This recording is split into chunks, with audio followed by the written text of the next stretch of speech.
vou falar um pouquinho sobre a atuação da Defensoria em janeiro desse ano, né, na unidade móvel de atendimento da Defensoria Pública, lá na chamada Cracolândia.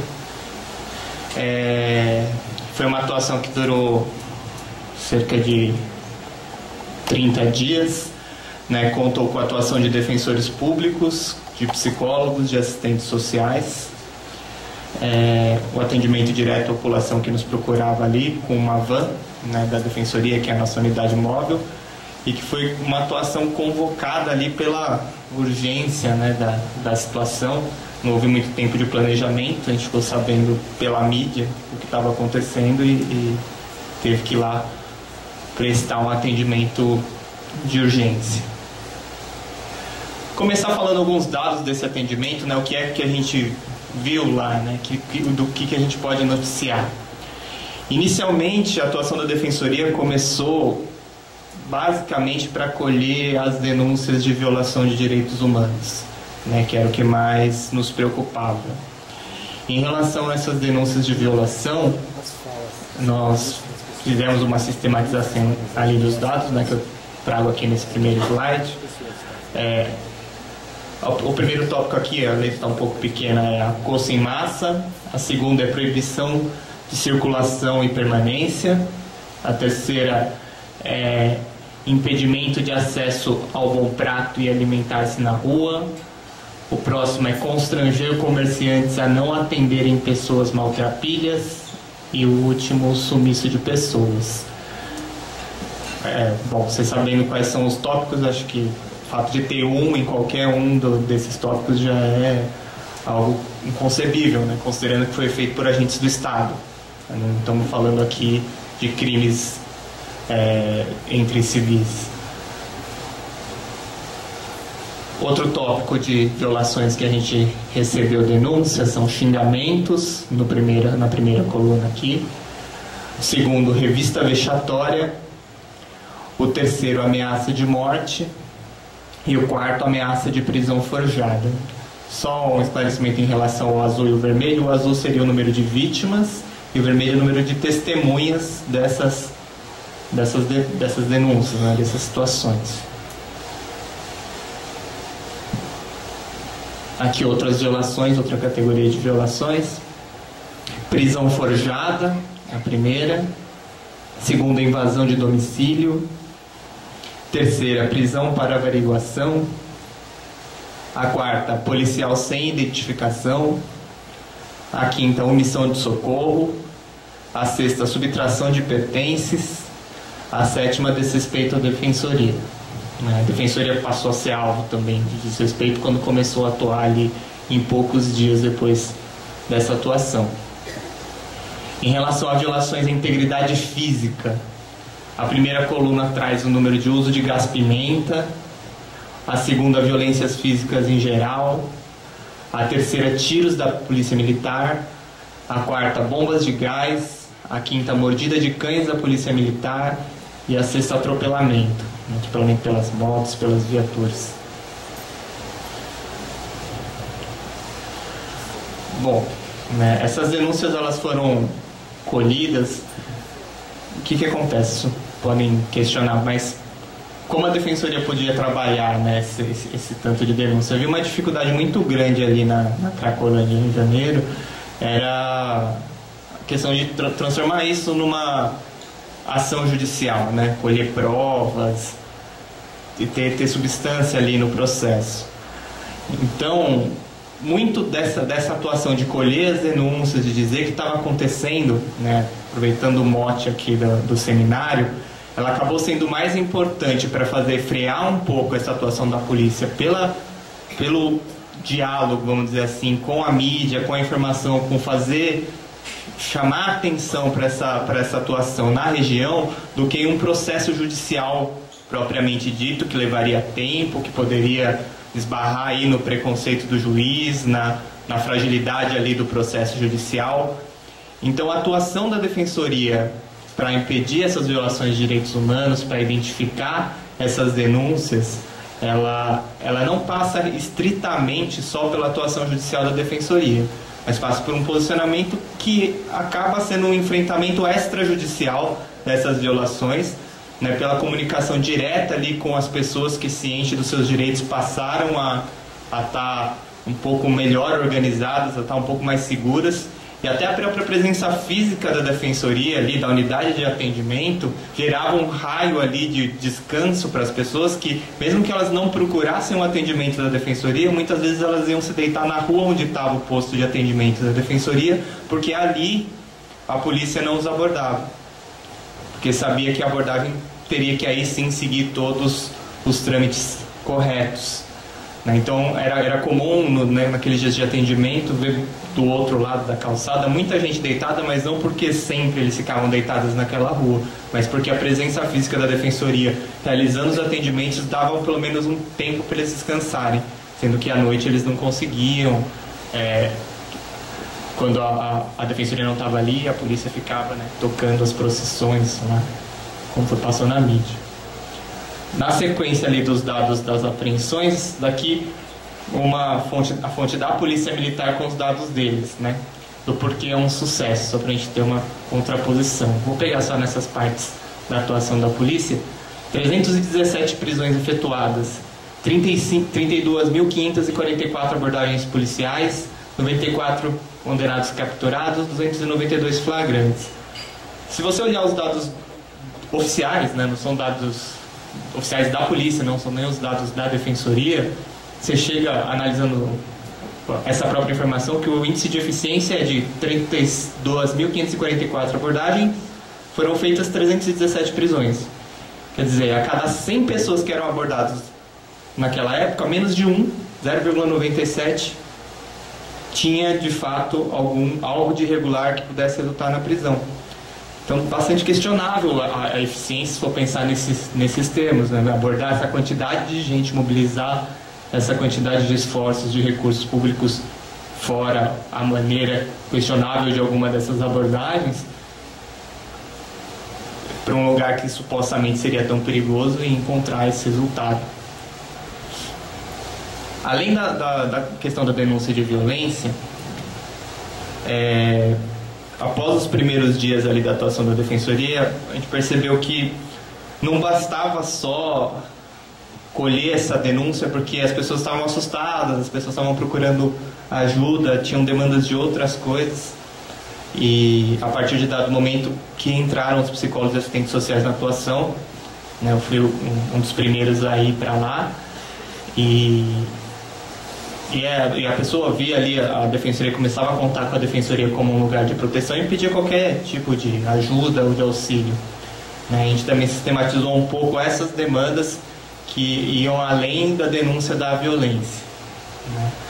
Em relação à distribuição dessa população, né, um perfil mais socioeconômico, 79% dos nossos atendimentos, as pessoas estavam em situação de moradia nas ruas. Então, as pessoas não estava acolhida, não estava em lugar nenhum. 5% estavam acolhidos, estavam em algum centro de acolhida, algum albergue da prefeitura. E 16% estavam em outra condição, porque o que aconteceu também, em dado momento ali, passado alguns dias, era tudo muito dinâmico, né, naquele janeiro. Começaram a fechar também alguns imóveis da região, então iam pessoas ali procurar a defensoria desesperadas porque iam perder a casa, não iam ter para onde ir. A prefeitura não tem centros de acolhida para famílias, na verdade tem um na cidade inteira, cheio, claro, né? Então as famílias não tinham para onde ir, iam procurar a defensoria alguma alternativa para impedir esse despejo ou que pudessem ter algum tipo de contrapartida da prefeitura. Em um dos casos, a pessoa chegou a procurar a defensoria, ela estava disposta, ela era usuária de droga e estava querendo um tratamento voluntariamente, né, por conta daquele período, estava um pouco assustada, mas ela não aceitou nenhum encaminhamento da saúde porque ela estava com medo de que, se saísse e a Secretaria de Habitação passasse lá, ela não teria onde ficar, iam fechar a casa onde ela estava e ela não teria para onde ir, não teria como comprovar que ela morava naquele lugar. E com razão, ela não seguiu nenhum encaminhamento. A Secretaria de Habitação tinha um método estrito de que só cadastraria se a pessoa estivesse no local no momento que eles fossem fazer a visita técnica. A pessoa ficou lá. Em relação a essa demanda, contando as denúncias mais as outras demandas, a gente teve 40% dos casos foram de fato as denúncias de violência policial, 20% pedidos de orientações jurídicas diversas, né, da área civil, da área de família, da área criminal, 6% de outros pedidos, 19% acolhimentos, as pessoas procuravam ali um centro de acolhida, um albergue, diziam que não conseguiam por conta própria isso da prefeitura e pediam o auxílio da defensoria para que instasse o município, 10% tratamento para dependência química, aí cerca de 8% eram pedidos de internação voluntária ou se transformavam num pedido de internação voluntária por conta do atendimento psicossocial. A pessoa tinha uma demanda ali de uso de drogas e que culminava num pedido de tratamento, de encaminhamento para tratamento. E 5% retorno ao município de origem de algumas pessoas que nos procuraram e que não eram de São Paulo. Em relação a esses pedidos, o que nos chamou a atenção é que a gente tinha muita dificuldade de fazer acontecer os encaminhamentos lá, né? A Defensoria ela tem um atendimento já à população em situação de rua, que acontece às terças e quintas na rua Riachuelo, no Chá do Padre. Então a gente já tinha uma certa dimensão, um certo traquejo de como é que funcionava essa rede social e especialmente em janeiro a gente não conseguia fazer nada, assim. É muito difícil a gente conseguir acessar porque aumentou muito a demanda desses serviços, né? A porta de entrada ali da assistência, que são os espaços de convivência, as tendas, né, como é dito informalmente, estavam recebendo um volume de pessoas muito maior e não estavam conseguindo atender os nossos encaminhamentos como nós já tínhamos acordados com eles extrajudicialmente, administrativamente. Se você for levantar o que acontece, né? A gente tem um censo que saiu depois de janeiro, mas que se refere ao ano de 2011, da população em situação de rua em São Paulo. Acho que talvez a maioria de vocês já saiba. Depois que a gente saiu de lá, a equipe psicossocial, a assessoria técnica que eu faço parte, resolveu fazer um levantamento do que acontecia, né? Eu tinha feito esse levantamento com os dados da pesquisa de 2009, mas já atualizei porque aumentou. Nos bairros que são ali no entorno da região que a gente estava, né, Bom Retiro, Brás, República, Sé e Santa Cecília, esses são os dados do censo da prefeitura, dados que estão no site da prefeitura, né? Então, pessoas em situação de rua, 3.779, juntando esses 5 bairros. Pessoas acolhidas, que já estão dentro dos centros de acolhida, mas estão nessa condição de vulnerabilidade, 3.855. Então eu tenho um universo de 7.634 pessoas para ser atendida nessa região. Em contrapartida, a gente fez um levantamento em todos os centros de acolhida da região, somando centros de acolhida 16 horas, que a pessoa passasse só a parte noturna no centro de acolhida. Os centros de acolhida 24 horas, para atender pessoas que têm alguma questão de saúde, que precisam ficar durante o dia também acolhidos. E os centros de acolhida especial, que contam são especificamente para o grupo de idosos, grupo de mulheres, convalescentes, tem um centro de acolhida especial para catadores. Somando todas essas vagas, eu tenho 2.144 vagas. Quer dizer, não tinha como mesmo fechar essa conta, 7.634 pessoas demandantes para 2.144 vagas disponíveis, né? Essa conta às vezes consegue fechar quando a pessoa desiste de procurar o centro de acolhida, prefere ficar na rua, porque de fato é muito difícil acessar. Mas em janeiro, por conta da ação policial, as pessoas estavam procurando um lugar para ficar, estavam com medo de ficar na rua, né? E aí mostrou-se a fragilidade da rede de serviços que a gente tem no município. Tem?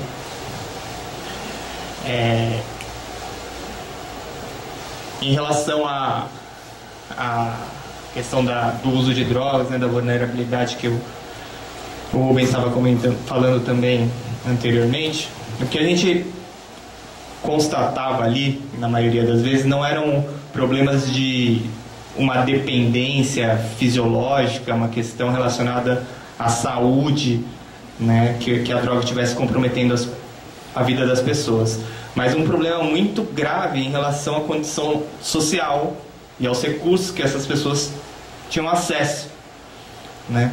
Como teve na fala do Rubens, eu peguei o final da última mesa, a pobreza ali, a situação de rua estava lá antes do crack chegar, e estava mesmo. E mesmo com o crack lá, se você vai para lá e vai conversar com as pessoas, o que mais torna a situação ali dramática e que realmente merece uma intervenção do Estado, não é o uso de drogas. E para aquilo que não se refere ao uso de drogas ou uso do crack como bandeira principal, muito pouco é oferecido. Eu não tenho um investimento suficiente. Essas pessoas vão continuar nas ruas. Essas pessoas vão continuar nas ruas sem ter nenhum acesso à renda, sem ter acesso à habitação, sem ter um acesso garantido à alimentação, né, sem ter um acesso à higiene para que consiga um trabalho. Né? Tem pessoas que a gente atende que até pensam em procurar trabalho, assim, primeiro eu preciso ter um lugar para dormir constante, que eu possa tomar banho. A pessoa hoje, mesmo depois de janeiro, se vai procurar o atendimento da assistência social do município, consegue uma vaga de pernoite, que significa que ela consegue a vaga para aquele dia. E no outro dia tem que procurar de novo assistência para que seja encaminhado para o mesmo ou para outro serviço de acolhimento. E aí não consegue se organizar, não consegue fazer nada mais do que viver atrás dessa vaga, isso quando não desiste. Para finalizar, né, seguindo essa linha do seminário, trouxe aqui algumas notícias da época e acho que como a gente foi trabalhando junto também, de alguma maneira, com a mídia em relação à intervenção da Cracolândia, o que a gente podia fazer. Né, a primeira notícia aqui, a famosa frase do dor e sofrimento. Né? Uma coisa interessante da cobertura que a gente compartilha lá na Defensoria é que a cobertura foi muito próxima, né? Então conseguiu captar algumas falas, algumas pérolas assim, de pessoas representantes do governo, muito imediatas, porque eles entraram na entrevista muito rápido, não tiveram talvez tempo de uma assessoria tão boa para fala. Então tem a questão da estratégia de dor e sofrimento do coordenador da política de drogas do município. Na coluna da Sônia Raci teve o não dá para pedir por gentileza da secretária de Justiça, né, legitimando que os métodos usados na desocupação eram satisfatórios, né, e tem um trecho aqui da entrevista, né, da resposta dela: os métodos usados na desocupação da Cracolândia foram satisfatórios. Aí tem o começo aqui e tal. Disparou bala de borracha? Disparou. Mas teve um único caso daquela moça cuja boca foi ferida por uma bala e foi parar na capa do jornal. Como se fosse tudo bem. Disparou uma bala de borracha, faz parte da intervenção, é isso aí. Aqui a notícia do começo da operação, né, de dispersar moradores de rua. PM dispersa usuários de crack com bombas e tiros. Né, algumas fotos aqui de como se dava essa intervenção legal da polícia militar. Né, a moto aí dentro da calçada, spray de pimenta. Aqui a moça que levou a bala de borracha na boca. Ela foi atendida pela Defensoria Pública, foi fazer o boletim de ocorrência acompanhado pela defensora.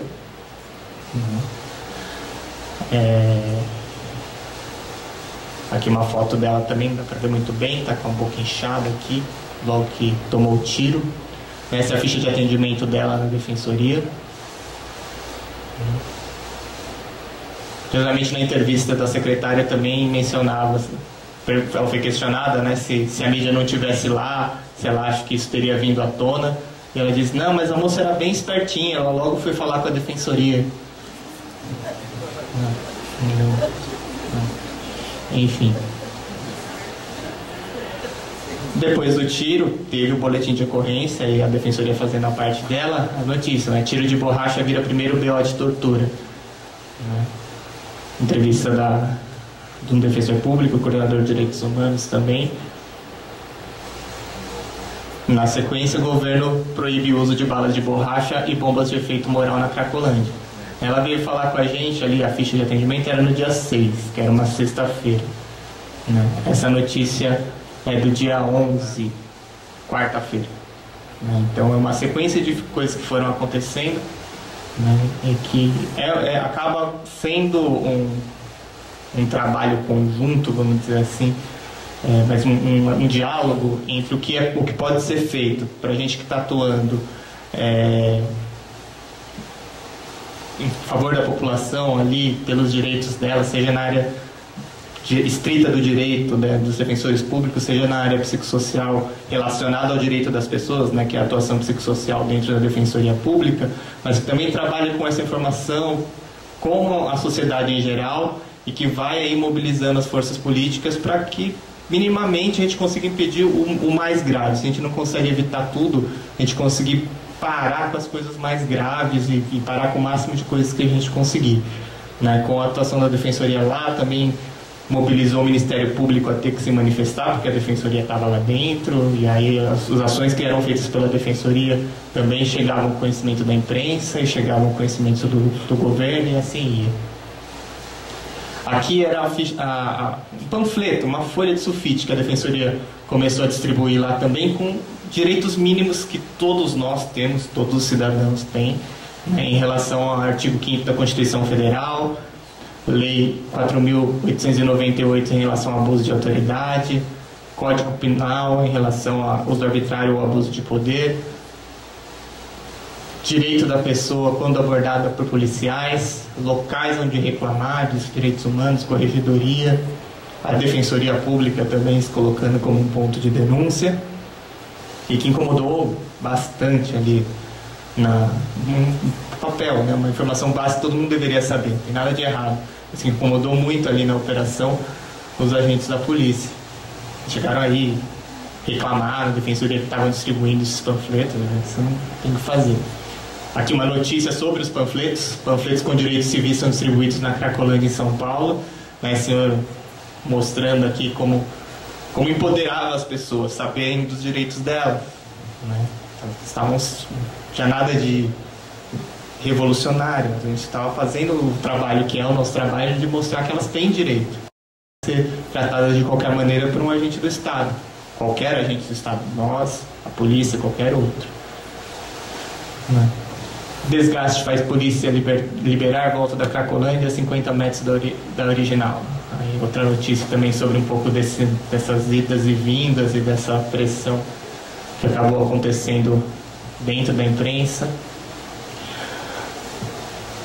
Essas são as notícias. Para finalizar, eu trouxe também um vídeo, curto, bem curtinho, 2 minutos, já passou meu tempo, mas são só 2 minutos, de uma pessoa que a gente atendeu lá na unidade móvel, e que foi o caso, que talvez vocês tenham visto também pela mídia, que a doutora Daniela Skromov entrou com o pedido do habeas corpus para ele na rua, né? Então ela conseguiu, a primeira vez que ela teve essa ideia, eu conversei com ela e falei, nossa, esse negócio vai dar certo, né? Tinha pouco cachê, nunca tinha sido pedido, mas acabou dando certo e a gente conseguiu o habeas corpus para ele, para que ele não fosse abordado pelos policiais, porque podia ir e vir na rua e não podia ser contido arbitrariamente pela polícia, né? E aqui uma fala direta dele, que ela gravou no atendimento.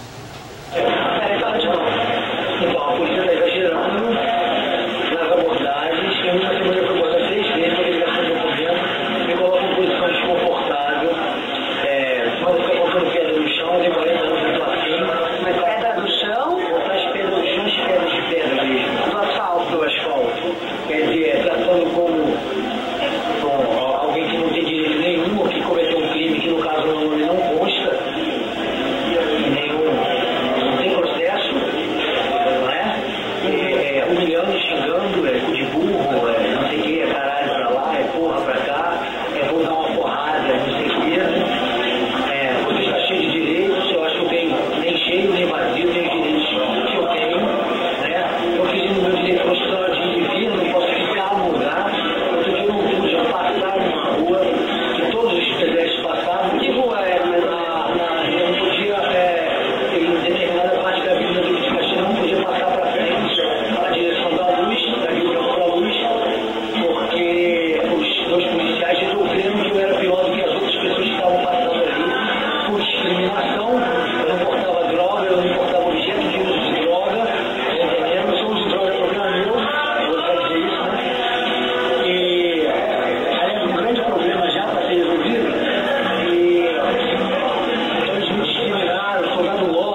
isso, obrigado.